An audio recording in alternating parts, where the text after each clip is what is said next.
दोस्तों स्टैंडर्ड 8 हम लोग लेसन नंबर 2 देख रहे हैं साइंस का हेल्थ एंड डिजीज़। इसका पार्ट 2 शुरू है। अब शुरुआत करते हैं हमारे कुछ नए टॉपिक से। लास्ट टाइम हम लोग ने सब इम्पॉर्टेंट इन्फेक्शियस डिजीज़ देखे थे। हम लोग सब इम्पॉर्टेंट डिजीज़ देखे थे, उसमें से हम लोग ने स्टार्ट किया था विद डेंगू। तो डेंगू को हम लोग ने समझ लिया है। लास्ट पार्ट में आगे बढ़ते हैं अब इस पार्ट के साथ। अगला जो इम्पॉर्टेंट डिजीज़ है जो आजकल होता है वो है स्वाइन फ्लू। क्या कहते हैं बुक में, इसके बारे में हम लोग देखते हैं। Reason of infection for swine flu occurs through the pigs and humans. Virus of swine flu are spread through the secretion of nose, throat, saliva. तो हमें स्वाइन फ्लू के स्प्रेडिंग कैसे होती है ये बताया है। तो स्वाइन फ्लू का स्प्रेडिंग होता है पहले पिग या फिर ह्यूमन से, और ये स्वाइन फ्लू है, ये इन्फेक्शियस डिजीज़ है। और इसी तरह ये nose spread through the secretion of a nose, throat and saliva. ये नोज, थ्रोट और सलाइवा से हमारे बॉडी पार्ट में आगे बढ़ता है। Symptoms of swine flu. तो क्या स्वाइन फ्लू के सिम्टम्स है? डिफ़िकल्टी इन ब्रीथिंग, हमें सांस लेने में मुश्किल आती है। सोर थ्रोट, गला दुखता है, बॉडी पेन करती है। तो ये सारे हुए हमारे स्वाइन फ्लू के लक्षण। हम लोग ये स्वाइन फ्लू हुआ तो ये सारे लक्षण भी दिख सकते हैं। डायग्नोसिस ऑफ स्वाइन फ्लू, किस तरह डायग्नोस करेंगे स्वाइन फ्लू को? For the diagnosis of a swine flu, liquid form of throat patients in laboratories. Diagnosis facility available National Institute of Virology, Pune National Institute of Communicable Disease.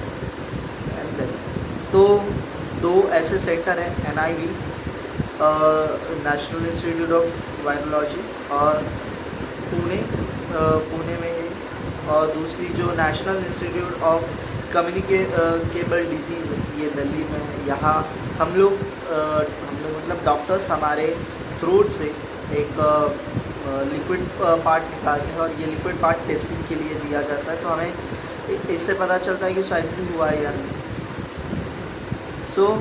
पहली case swine flu की Mexico में हुई 2009 में 2009। Swine flu is a cause is influenza of H1N1, हम लोग इसको H1N1 कहते हैं। Is a person who come in contact with the pigs can contact with this. तो ऐसा पर्सन जो पिग्स के कांटेक्ट में ज़्यादा आता है उसको ये चांसेस ज़्यादा होते हैं उसको स्वाइन फ्लू हो। तो स्वाइन फ्लू हमें समझने के बाद हम आगे बढ़ते हैं अगले डिजीज़ के तरफ। ये है AIDS, acquired immunodeficiency syndrome. This disease cause by HIV, हम इसको HIV से कहते हैं, human immunodeficiency virus. In this disease, victims suffer a disease due to progressive weakness in natural immunity. तो इंसान की इम्यूनिटी बढ़ती ही नहीं है, वो अंदर से खोखला होते जाता है, थकता जाता है। Diagnosis of AIDS can not be confirm without test. तो आपको पहले मुश्किल से पता चलेगा कि ये एड्स या फिर HIV हुआ है, मुश्किल से ये पता भी चलता है। और मतलब पता चलता है तब काफ़ी ज़्यादा वक्त मूव ऑन हुआ रहता है। सो इसीलिए हम लोग ये HIV की इस तरह कह सकते हैं कि ये हमारी इम्यूनिटी ख़त्म करता है। हमें ये टेस्ट के बिना पता नहीं चलेगा कि HIV हुआ है। It's a medical laboratory ELISA test is used for proper diagnosis symptoms. तो डायग्नोसिस से ही पता चलता है कि इससे कैसे समझा जाए। और आगे AIDS does not occur due to the touching and sharing of food. HIV infected person by nursing HIV patient. तो आपको लगेगा कि ये स्प्रेड ह्यूमन को टच करने से होता है, उसके साथ रहने से होता है, ये ऐसे नहीं होता है। HIV ये ऐसा एक वायरस है, ह्यूमन इम्यूनोडेफिशिएंसी वायरस है, जो हम लोग खाना खाने से, टचिंग करने से ऐसे नहीं स्प्रेड होता है, या फिर हम लोग उसको साथ रहते हैं तो होता है नहीं, ये एक नॉर्मल पर्सन है, आपको पता भी नहीं चलेगा कि आपके आसपास एक HIV पर्सन स्टे कर रहा है। ओके, सो HIV ये सेक्सुअली एक्टिव होने से किसी एक पर्सन को HIV हुआ है और उसके साथ आपने सेक्सुअल एक्टिव हुए तो HIV हो सकता है, या फिर HIV पर्सन ने किसी को ब्लड दिया तो HIV हो सकता है, या फिर HIV पर्सन की नीडल्स वगैरह कुछ भी नीडल्स है जो आपके ब्लड के अंदर पहुंची तो आपको HIV हो सकता है। सो HIV पहली बार अफ्रीका में अफ्रीकन मंकीज़ में देखा गया according to United Nation AIDS program UNAIDS। 80 to 85% HIV infectious Indian according to unsafe sexual contact. तो अनसेफ सेक्शुअल मतलब आप किसी के साथ फिजिकल होते हो और तब आप प्रोटेक्शन नहीं लेते हो, प्रोटेक्शन, और इसी तरह से वो HIV पर्सन से आपको क्या आता है, एड्स की बीमारी आ सकती है। तो आगे हम शुरू करते हैं with the infectious through animal से कौन सी बीमारियां हमारे तक पहुंच सकती है ये हम देखने जाते हैं। सो दीज रेबीज़ ये पहली हमें एक बीमारी है। This viral disease it can occurs due to the bite of infected dog, rabbit and monkey. तो एक इन्फेक्टेड डॉग, रैबिट या मंकी आपको काटता है तो आपको रेबीज़ होता है, या फिर कैट काटती है तो रेबीज़ होता है। Virus enter in a brain neurons, hydrophobia is one of the important symptom of this disease. तो आपको अगर रेबीज़ हुआ तो आप में क्या लक्षण देखेंगे? सो आपको अगर रेबीज़ हुआ तो आपको हाइड्रोफोबिया होगा। हाइड्रोफोबिया मतलब आपको पानी से डर लगेगा। सो ये बहुत इम्पॉर्टेंट ये ऐसा सिम्टम है इस डिज़ीज़ का, क्योंकि ये जो इसके जो वायरसेस हैं आपके डायरेक्टली आपके ब्रेन न्यूरॉन्स पे वर्कआउट करते हैं, हमला बोलते हैं। Rabies is a fatal disease where the fatality can be prevented by timely vaccine. Its onset symptoms start appear with in 90 days to 70 to 175 days of dog bite. तो आपको इससे ज़्यादा कुछ मुश्किल नहीं आएगी, इस पर दवा है, आप कुछ नॉर्मल इंजेक्शंस और प्रिकॉशंस लेके आप इससे ठीक हो सकते हैं। ये ऐसी बीमारी नहीं है कि जो आपको आपकी जान लेगी। सो फीवर आता है रेबीज़ में 2 से 12 वीक में, 2 to 12 वीक में। सो इसी तरह हमारे बिहेवियर में एक्सप्रेशंस आते हैं, हम लोग थोड़े से चिड़चिड़े हो जाते हैं। हाइड्रोफोबिया जैसे मैंने बताया, ये सारी चीज़ें हमें रेबीज़ में हमें देखने। इसी के साथ हमें अगला अगला डिजीज़ जो देखना है हम लोग ने यहाँ तक देखे। अब नॉन इन्फेक्शियस डिजीज़ में हम लोग बढ़ते हैं। अब नॉन इन्फेक्शियस डिजीज़ में हमें पहला बताया है, और नॉन इन्फेक्शियस डिजीज़ पहले ये समझते हैं कि नॉन इन्फेक्शियस डिजीज़ ऐसे डिजीज़ होते हैं जो किसी की वजह से नहीं होते। मतलब मैंने किसी को टच किया इसके लिए हुआ, या फिर मैं किसी से सेक्सुअल इंटरेक्शन हुआ इसीलिए हुआ, या फिर मैंने उससे ब्लड ट्रांसमिट किया इसलिए हुआ। नहीं, ऐसे नहीं होते। ये डिजीज़ कुछ अलग तरीके के होते हैं। इसमें एक इम्पॉर्टेंट डिजीज़ है जिसका नाम है कैंसर। बहुत भयानक बीमारी होती है ये cancer. So it uncontrollable and abnormal growth is called a cancer.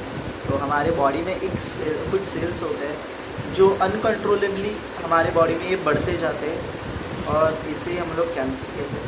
Group of lungs cancerous cells is called a malignant tumour. हम इसको मैलिगेंट ट्यूमर मतलब ये जो सेल्स होते हैं इनको इनके बड़ी सी गांठ बन जाती है तो इसको हम लोग ट्यूमर कहते हैं, malignant tumour. Cancer can occur various organ, अलग अलग ऑर्गन में होता है, कहीं एक जगह होता है ऐसे लाइक एज अ लंग में हो सकता है, माउथ में हो सकता है, उसी के तरह टंग में भी हो सकता है, स्टमक में हो सकता है, ब्रेस्ट में हो सकता है, यूटर में हो सकता है, स्किन में भी हो सकता है, और हमारे टिश्यूज़ जैसे कि ब्लड ब्लड में भी कैंसर हो सकता है। सो रीज़न क्या है कैंसर होने के? तो काफ़ी बार कुछ लोग टबैको खाते हैं, तम्बाकू, गुटखा खाने से, स्मोकिंग करने से, अल्कोहलिज्म, दारू पीने से, लैक ऑफ फाइबर मतलब हम लोग के बॉडी में जो फाइबरियस चीज़ें हैं वो कम खानी चाहिए, जैसे कि फ्रूट्स, लीफी वेजिटेबल है, ये खाने से हमें कैंसर नहीं होगा, ये या फिर होने के चांसेस कम हो जाएंगे। बट अगर ये फाइबरियस चीज़ें कम खाई तो चांसेस ज़्यादा होते हैं। तो उसी तरह हम लोग जो हमारा फेवरेट फूड है, जंक फूड, ये खाने से, जैसे कि पिज़्ज़ा है, बर्गर है, इस तरीके से हमारी ये चीज़ें हो सकती है, कैंसर हो सकता है। और उसी तरह ये हेरिडिटरी भी हो सकता है, हमारे मॉम डैड को हुआ तो चांसेस होते हैं कि हमें ये कैंसर हो जाए। सो आगे बढ़ते हैं विद सिम्टम्स। कॉनिकल cough, hoarse voice, difficulty solving. तो आपको कफ होता है, आपका वॉइस जो होता है थोड़ा सा रफ होता है, डिफ़िकल्टी इन सॉल्विंग, आपको कुछ भी सॉल्व करने में मुश्किल आती है। इंस्कैल इन्फ्लेमेशन, आपको जलन सी होती रहती है। लंग्स, चेस्ट में आपको थोड़ा सा दुखता है, ब्रेस्ट में। अनएक्सप्लेनेबल वेट लॉस, और आपका वेट बहुत ज़्यादा कम हो जाता है, आप पतले हो जाते हैं। सो discuss the control of cancers and prepare the posters last. तो आप भी ऐसे कुछ पोस्टर्स वगैरह बना के संडे वगैरह आप ऐसे पोस्ट कर सकते हो स्टैंडर्ड। आई होप कि आप सब लोग में से कुछ लोग या फिर सब लोग ऐसे कैंसर अवेयरनेस के लिए कुछ पोस्टर्स बनाओ दिस संडे। तो आगे बढ़ते हैं नेक्स्ट डिजीज़ के साथ, जो है diabetes. The hormones insulin produce in the pancreas control level is a sugar glycogen in the blood of insulin is a secreted low in quality। तो इंसुलिन ये ऐसा है, ये हमारे ये ऐसा इंसुलिन होता है जैसे कि आपके बॉडी में ग्लूकोज पोस्ट करता रहता है, ग्लूकोज भेजता रहता है, it's produce the pancreas control. तो आपके बॉडी में पार्ट रहता है जो इनको कंट्रोल में रखता है। If insulin is secreted low quality, glucose level can not B control and disorder of.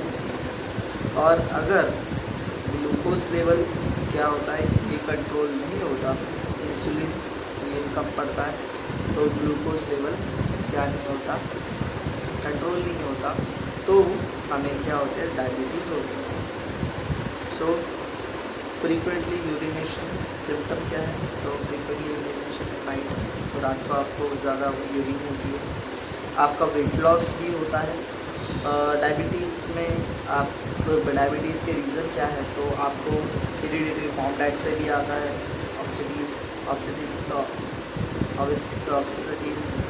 Lack of physical exercise, मतलब आप वर्कआउट ही नहीं करते, ऐसे तरीके से बैठे हो, थोड़ा सा चाहिए, या फिर हम लोग को मेंटल स्ट्रेस ज़्यादा है, तो ये हो सकता है। डायबिटीज़ ये कोई बड़ी बीमारी आजकल नहीं है, आजकल हर एक में पाई जाती है बीमारी, पर इसको कंट्रोल में लाया जा सकता है। हम लोग को प्रॉपर डाइट रख के, प्रॉपर मेडिसिन लेके, एक्सरसाइज करके, डॉक्टर के साथ कनेक्टअप रख के हम इस डिजीज़ को कंट्रोलिंग कर सकते हैं। सो डायबिटीज़ इस तरह की ऐसी बीमारी है जो हमें क्या करती है, हमेशा मीठा खाने से थोड़ा सा कंट्रोल करवाती है। सो ये सारी आज तक की डिजीज़ेस थी।